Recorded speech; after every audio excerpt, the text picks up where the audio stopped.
Texas, I've officially filed to become your next congresswoman. So the choice is yours. Vote for me so we can kick every dirty Muslim out of Texas. Save your daughters from getting raped by Mohammed and protect our soldiers from getting murdered in broad daylight. Let me be very clear. We will make Texas the worst place for groomers, terrorist Muslims, pedophiles, and illegals to live in, so help me God. For me, this is just an election. But for you and your daughter, this is your life.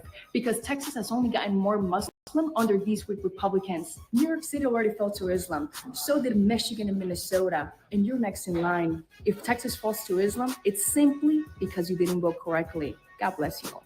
Did you hear what she just said? Because I am speechless. Almost. This isn't border policy. This isn't just concern for safety. This is racism, plain and simple. And it's dangerous. For those of you who don't know me, my name is Kim, and this is Kim's Breaking Point. I'm an activist, and I speak up for people who are oppressed, like Palestinians under occupation, migrants fleeing violence, refugees, and anyone whose humanity is being stripped away by those in power or political opportunists. And today we're talking about Valentina Gomez, a woman running for Congress in Texas, who seems to think that immigrants, Muslims, or anyone who doesn't fit her narrow worldview are the enemy. Now, here's another thing you should know about Valentina Gomez. Valentina was born in Colombia and immigrated here to the United States as a child. She studied, built a career, and became a U.S. citizen. She benefited from the opportunities immigration provided her, and now she's asking to represent Texas while hurling hate at immigrants, like her and her family, Muslims, and refugees. Let's call it what it is: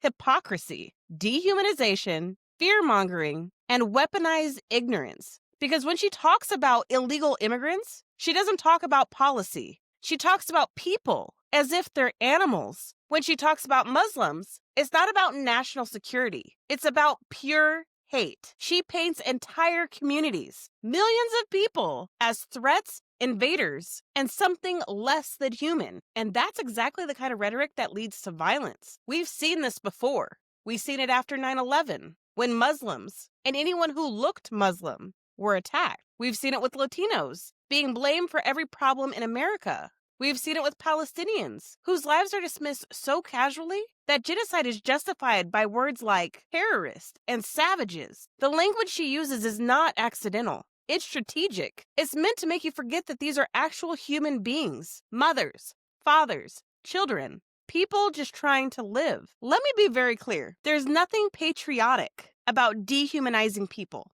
There's nothing Christian about demonizing Muslims. There's nothing pro-American spewing racist talking points put real people in danger. What she's doing is not leadership. It's propaganda. Valentina Gomez truly cared about safety. She'd be fighting for health care. She'd be fighting for education, housing, infrastructure, workers' rights. She'd be fighting for policies that actually improve people's lives. But that's not what she's doing. Instead, she's punching down, attacking immigrants, attacking Muslims, attacking the very people who are fleeing from wars, instability, and poverty, conditions the U.S. helped create for decades. As someone who advocates for Palestine, I've seen firsthand how dehumanizing language justifies violence. I've seen how entire populations get reduced to stereotypes. I've seen what happens when people in power strip others of their humanity. Refuse to let that happen here without speaking up.